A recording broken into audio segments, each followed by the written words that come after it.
ಸ್ನೇಹಿತರೆ ನಮಸ್ಕಾರ. ನಾನು ಖಾದರ್ KS ರಾಜ್ಯ ಯುವ ಘಟಕ ಕಾರ್ಯದರ್ಶಿ KRS ಪಕ್ಷ. ಇವತ್ತು ಲೈವ್ ಬಂದಿರೋ ಉದ್ದೇಶ, ನಾವು ಇವತ್ತು ಮಾನ್ಯ ಜಿಲ್ಲಾ ಆಡಳಿತ ಕಚೇರಿಯಲ್ಲಿದ್ದೀವಿ, ಜಿಲ್ಲಾ ಕಾರ್ಯಾಲಯದಲ್ಲಿ.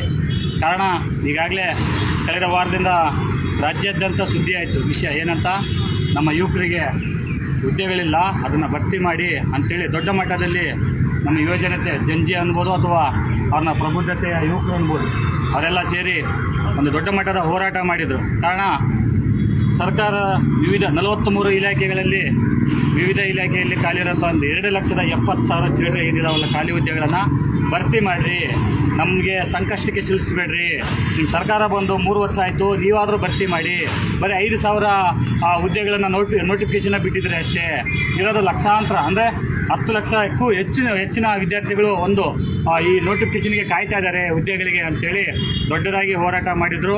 ಅದಕ್ಕೆ ಪೂರಕವಾಗಿ ಮತ್ತು ಬೆಂಬಲವಾಗಿ KRS ಪಕ್ಷ ಮೊದಲನೇ ಹೆಜ್ಜೆ ಅವರಿಗೆ ನಾವಿದ್ದೀವಿ. ನಾವು ಕೂಡ ಈಗಾಗಲೇ ನಮ್ಮ ಪ್ರಣಾಳಿಕೆಯಲ್ಲಿ ಹೇಳಿದ್ವಿ, ನಮ್ಮ KRS ಪಕ್ಷದ ಪ್ರಣಾಳಿಕೆಯಲ್ಲೂ ಕೂಡ ಏನು ಖಾಲಿದಾವಲ್ಲ 3 ಲಕ್ಷ ಹುದ್ದೆ ನಮ್ಮ ಸರ್ಕಾರ ಆಡಳಿತಕ್ಕೆ ಬಂದರೆ ನಮ್ಮ ಪಕ್ಷದಿಂದ 3 ಲಕ್ಷ ಹುದ್ದೆಗಳನ್ನು ನಾವು ಮೊದಲೇದಾಗಿ ಮಾಡೋಂಥ ಒಂದು ಫಸ್ಟ್ ಕೆಲಸ ಅಂದರೆ ಆ ಹುದ್ದೆಗಳನ್ನು ಭರ್ತಿ ಮಾಡ್ತೀವಿ, ಯುವಕರಿಗೆ ನೌಕರಿ ಕೊಡಿಸ್ತೀವಿ ಅಂತೇಳಿ ನಾವು ಪ್ರಣಾಳಿಕೆಯಲ್ಲಿ ಕೂಡ ಹೇಳಿದ್ವಿ ಈಗಾಗಲೇ 6 ವರ್ಷದಿಂದ. ಈಗೂ ಕೂಡ ಅದನ್ನೇ ನಾವು ನಿರಂತರವಾಗಿ ಹೋರಾಟ ಮಾಡ್ಕೊಂಡಿದ್ದೀವಿ ಯುವ ಜನತೆ ಪರವಾಗಿ.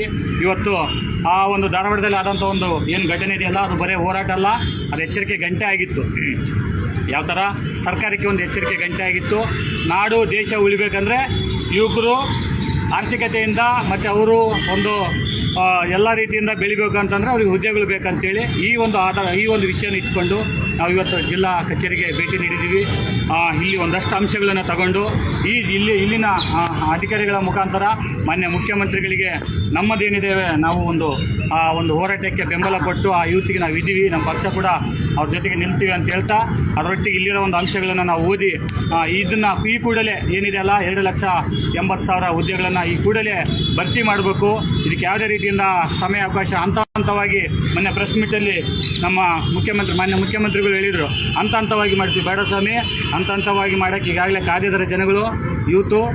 ಯುವ ಜನರ ತಾಳ್ಮೆ ಕಟ್ಟೆ ಹೊಡೆದೋಗ್ಬಿಟ್ಟೈತೆ, ಜಂಜಿ ಆಗುತ್ತೆ, ನೇಪಾಳದಲ್ಲಿ ಆದಂಥ ಆಗಬಾರ್ದು, ಕರ್ನಾಟಕ ನೇಪಾಳ ಆಗಬಾರ್ದು ಅಂತ ಎಚ್ಚರಿಕೆ ಕೊಟ್ಟರು. ಅದು ಆಗಬಾರ್ದು, ಎಲ್ಲ ನಿಮಗೆಲ್ಲ ಗೊತ್ತಿದೆ. ಹಾಗಾಗಿ ಇದರ ಮುಂದುವರೆದ ಭಾಗವಾಗಿ ಏನಿರೋ ಅಂಶಗಳನ್ನು ನಾವು ನಮ್ಮ ತಹಸೀಲ್ದಾರ್ ಸರ್ಗೆ, ನಮ್ಮ ಜಿಲ್ಲಾಧ್ಯಕ್ಷರಾದಂಥ ಯುಗಂಧರ್ ಸರ್ ಕೂಡ ಅವರು ಎಕ್ಸ್ಪ್ಲೇನ್ ಮಾಡಿ ಹೇಳ್ತಾರೆ. ಸರ್ ನಮಸ್ಕಾರ. ತಮ್ಮ ಹೆಸರು ಗೊತ್ತಾಗಲಿಲ್ಲ. ನನ್ನ ಹೆಸರು ಬಂದುಬಿಟ್ಟು ಯುಗಂಧರ್ ಅಂತೇಳಿ ಬಳ್ಳಾರಿ ಜಿಲ್ಲಾಧ್ಯಕ್ಷನಾಗಿ ಕೆಲಸ ಮಾಡ್ತಾಯಿದ್ದೀನಿ. ವಿಚಾರ ಬಂದುಬಿಟ್ಟು, ಇವರಿಗೆ ಜಿಲ್ಲಾಧಿಕಾರಿಗಳು ಬಳ್ಳಾರಿ, ಇವರ ಮೂಲಕ ಮುಖ್ಯಮಂತ್ರಿಗಳು ಕರ್ನಾಟಕ ಸರ್ಕಾರ ಬೆಂಗಳೂರು, ದಿನಾಂಕ 2/3/2026 ಸ್ಥಳ ಬಳ್ಳಾರಿ. ಮಾನ್ಯರೇ, ವಿಷಯ ಬಂದುಬಿಟ್ಟು ರಾಜ್ಯದ ಸರ್ಕಾರಿ ಉದ್ಯೋಗಾಕಾಂಕ್ಷಿಗಳ ಹೋರಾಟಕ್ಕೆ ಬೆಂಬಲ ಹಾಗೂ ರಾಜ್ಯದಲ್ಲಿರುವ ಅಂದಾಜು 2.80 ಲಕ್ಷ ಹುದ್ದೆಗಳ ಭರ್ತಿಗೆ ಆಗ್ರಹಿಸಿ ಈ ಪತ್ರದ ಮೂಲಕ ಲಕ್ಷಾಂತರ ನಿರುದ್ಯೋಗಿ ಯುವಕರ ಮತ್ತು ಸ್ಪರ್ಧಾರ್ಥಿಗಳ ನೋವಿನ ದನಿಯಾಗಿ ಕರ್ನಾಟಕ ರಾಷ್ಟ್ರ ಸಮಿತಿ ಪಕ್ಷವು ನಿಮ್ಮ ಗಮನವನ್ನು ಸೆಳೆಯಲು ಬಯಸುತ್ತದೆ. ಕಳೆದ ಹಲವು ದಿನಗಳಿಂದ ಧಾರವಾಡದಲ್ಲಿ ಉದ್ಯೋಗಾಕಾಂಕ್ಷಿಗಳು ಮತ್ತು ವಿವಿಧ ಸ್ಪರ್ಧಾತ್ಮಕ ಪರೀಕ್ಷಾ ಅಭ್ಯರ್ಥಿಗಳು ನಡೆಸುತ್ತಿರುವ ನ್ಯಾಯಯುತ ಹೋರಾಟಕ್ಕೆ ನಮ್ಮ ಪಕ್ಷವು ಸಂಪೂರ್ಣ ಬೆಂಬಲವನ್ನು ಘೋಷಿಸಿದೆ. ಈ ಕುರಿತು ನಮ್ಮ ಪಕ್ಷದ ಪ್ರಮುಖ ಆಗ್ರಹಗಳು ಕೆಳಗಿನಂತಿವೆ. ನಂಬರ್ 1, ಸರ್ಕಾರದ ಪ್ರತಿ ಇಲಾಖೆಯಲ್ಲಿರುವ ವಿವಿಧ ಹಂತಗಳ ಹುದ್ದೆಗಳ ಪಟ್ಟಿಯನ್ನು ಸ್ಪಷ್ಟವಾಗಿ ಪತ್ರಿಕಾ ಪ್ರಕಟಣೆ ಹೊರಡಿಸಿ. 2, ಖಾಲಿ ಹುದ್ದೆಗಳ ನೇಮಕಾತಿ ಪ್ರಕ್ರಿಯೆಗೆ ವಾರ್ಷಿಕ ನೇಮಕಾತಿ ಕ್ಯಾಲೆಂಡರ್ ಅನ್ನು ಪ್ರಕಟಿಸಿ ವಿದ್ಯಾರ್ಥಿಗಳಿಗೆ ಯಾವ ಇಲಾಖೆಗಳ ಹುದ್ದೆಗಳಿಗೆ ಯಾವಾಗ ಪರೀಕ್ಷೆ ನಡೆಯುತ್ತದೆ ಎಂದು ಸ್ಪಷ್ಟ ಮಾಹಿತಿ ನೀಡಬೇಕು. 3, ಎಲ್ಲ ನೇಮಕಾತಿ ಅಧಿಸೂಚನೆಗಳು ನೇಮಕಾತಿಯಲ್ಲಿನ ವಿವಿಧ ಅಂಶಗಳಾದ ಅರ್ಜಿ, ಹುದ್ದೆ, ಪರೀಕ್ಷೆ, ಸಂದರ್ಶನ ಮತ್ತು ದಾಖಲಾತಿ ಪರೀಕ್ಷೆ ಹಂತಗಳ ಪಟ್ಟಿಯನ್ನು ಹೊಂದಿರಬೇಕು ಮತ್ತು ಈ ಸಂಪೂರ್ಣ ಪ್ರಕ್ರಿಯೆ 6 ತಿಂಗಳ ಒಳಗೆ ನಡೆಸಿ ನೇಮಕಾತಿ ಪತ್ರವನ್ನು ನೀಡಬೇಕು. 4, ಕೇವಲ ಹುದ್ದೆಗಳನ್ನು ಭರ್ತಿ ಮಾಡುವುದು ಮಾತ್ರವಲ್ಲದೆ ಆ ಪ್ರಕ್ರಿಯೆಯು ಅತ್ಯಂತ ಪಾರದರ್ಶಕವಾಗಿ ಹಂತವಾಗಿ ನಡೆಯಬೇಕು. ನೇಮಕಾತಿ ಹಗರಣಗಳಿಂದ ಹತಾಶರಾಗಿರುವ ಅಭ್ಯರ್ಥಿಗಳಿಗೆ ಸರ್ಕಾರ ವಿಶ್ವಾಸ ತುಂಬುವ ಕೆಲಸ ಮಾಡಬೇಕು.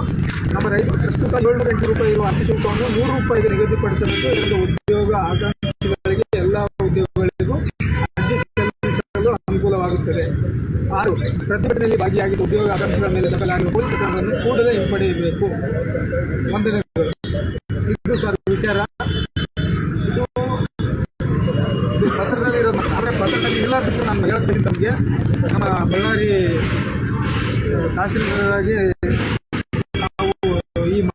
ಪತ್ರವನ್ನು ಜಿಲ್ಲಾಧಿಕಾರಿಗಳ ಪರವಾಗಿ ತಾವು ಸ್ವೀಕರಿಸಕ್ಕೆ ಬಂದಿದ್ದೀರಿ.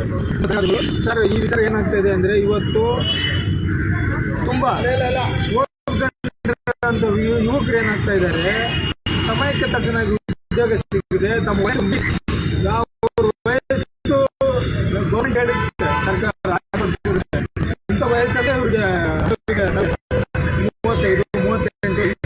35-38 ಮೀರಿ ಅವರು ಓದಿ ಕೂಡ ಉಪಯೋಗ ಬರ್ತದೆ, ಅವರು ಆತ್ಮಹತ್ಯೆ ಮಾಡ್ಕೊಳ್ಳೋಕೆ ಮತ್ತು ಪುಟ್ಟಲ್ಲಿ ತಂದೆ ತಾಯಿಗಳಿಗೆ ಸಾಕೋದಕ್ಕೆ ಆಗದೆ ತಾವು ಸೂಸೈಡ್ ಮಾಡ್ಕೊಂಡಿರೋಂಥ ವಿಚಾರಗಳು ಕೂಡ ತುಂಬ ಇದ್ದಾವೆ. ಇದು ಸರ್ಕಾರ ಗಂಭೀರವಾಗಿ ಪರಿಗಣಿಸಿ ಅವರಿಗೆ ಸೂಕ್ತ ರೀತಿಯಲ್ಲಿ ಸೂಕ್ತ ವಯಸ್ಸಿನಲ್ಲಿ ಉದ್ಯೋಗ ಸಿಗೋ ರೀತಿ ಆಗಲಿ ಅಂತೇಳಿ ತಮ್ಮ ಮುಖಾಂತರ ಜಿಲ್ಲಾಧಿಕಾರಿಗಳ ಮುಖಾಂತರ ಇಡೀ ರಾಜ್ಯದ ಮುಖ್ಯಮಂತ್ರಿಗಳಿಗೆ ತಲುಪಿಸಲು ಅಂತೇಳಿ ಮನವಿ ಪತ್ರವನ್ನು